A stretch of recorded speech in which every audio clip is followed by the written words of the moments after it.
For 31 nights, Marcus Bell woke at exactly the same time, 3:33 in the morning. And every night, the thing standing in the corner of his bedroom had moved a little closer to his bed. On the 32nd night, Marcus Bell did not wake up at all. He had told his friends near the end. They thought it was stress, a nightmare, a man losing his grip.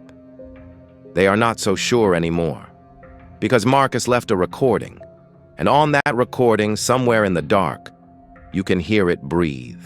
It began the week he moved into the apartment. A good deal, a quiet building.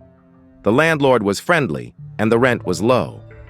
Only later would Marcus learn why the last tenant had left in such a hurry and never come back for her things. The first night, he woke at 3:33 for no reason at all. The room was dark and silent. He told himself it was the new place, the unfamiliar sounds, and he rolled over and went back to sleep. He did not notice the corner. Not yet. The second night, the same. 3:33, eyes open, heart for some reason already pounding.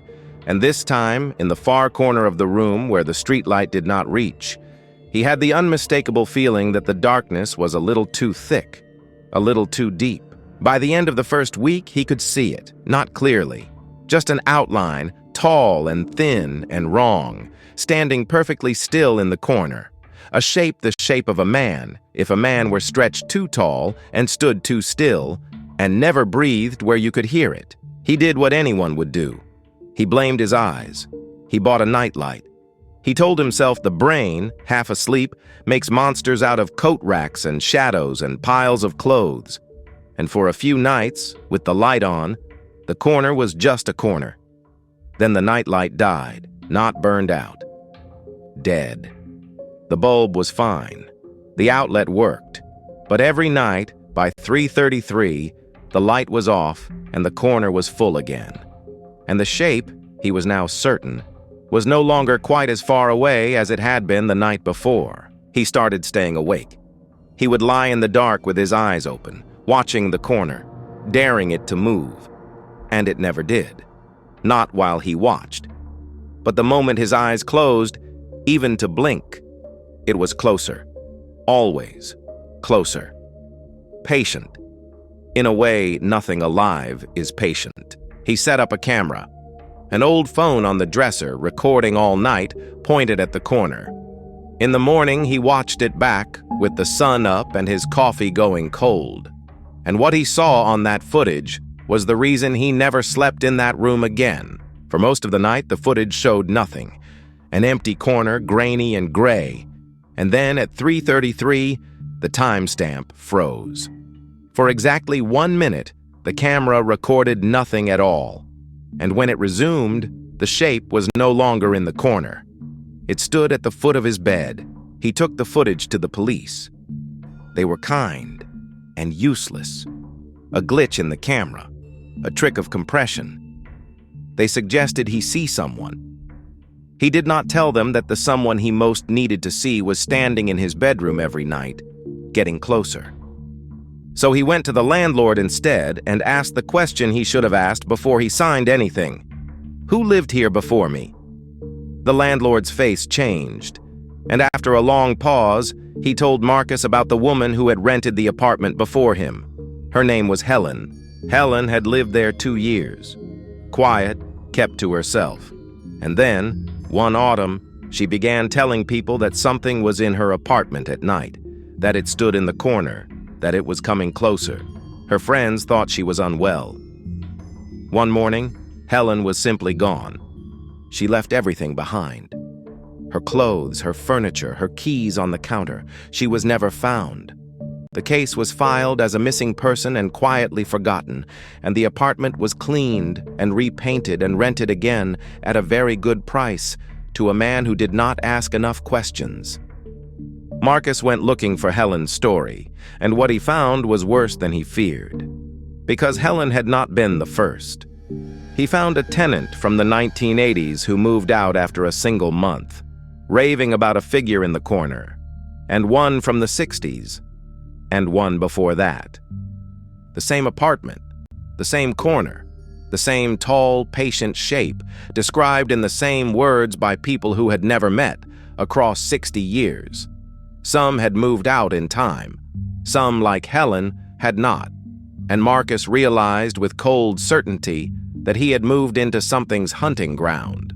He decided to leave, pack a bag, walk out, break the lease, lose the deposit, and never look back. He told himself he would do it in the morning. He should have done it that second, because the thing in the corner, it turned out, did not like to be left. That night, the dreams began. Marcus dreamed of the corner and of standing in it, looking out at his own sleeping body in the bed. He dreamed he was the thing, and he woke at 3:33, standing up in the corner of the room, with no memory of leaving the bed. It was happening to him now, the thing that had happened to Helen. He could feel it. A slow pull every night out of the bed and toward the corner, as though the room itself were tilting, as though the shape were not coming closer to him anymore, but drawing him into it. On the 31st night, he made one last recording. He set the phone on the dresser, sat on the edge of the bed, and waited. He wanted proof. He wanted someone, someday, to believe him. The recording is 40 minutes long. For 37 of those minutes, nothing happens at all. And then, at 3:33, the air in the room changes. You can hear Marcus's breathing speed up. You can hear the bed creak as he stands. And then, very close to the microphone, far too close in the dark, you can hear something else begin to breathe. Slow, deep, and not human. The last thing on the recording is Marcus's voice, very small, asking a question into the dark. "What do you want?" There is a long silence, and then a sound the people who have heard it refuse to describe, except to say that underneath it, almost lost, it sounded like a voice answering, "You." The recording ends there. The next morning, Marcus did not answer his phone. His friends went to the apartment that evening. The door was locked from the inside. His keys were on the counter. His bag, packed to leave, sat by the door. And Marcus was gone. Like Helen. Like the tenant in the 80s. Like the others. He left everything, and he left no trace. And the police found nothing. And after 90 days, the case of the missing man was filed and closed and forgotten. Exactly as the others had been. The apartment was cleaned again. The walls were painted again. And it sits today, empty, on a quiet street, in a good building, at a very reasonable price, waiting, the way it has waited for 60 years, for the next person who does not ask enough questions. The recording survived. A friend had a copy. Most of it is unremarkable. But the last 3 minutes have been studied by people who know such things, and none of them can explain the second sound. The breathing, or the single, whispered word that answers Marcus in the dark. There is, of course, a rational explanation for all of it. Sleep paralysis. A vivid, shared delusion.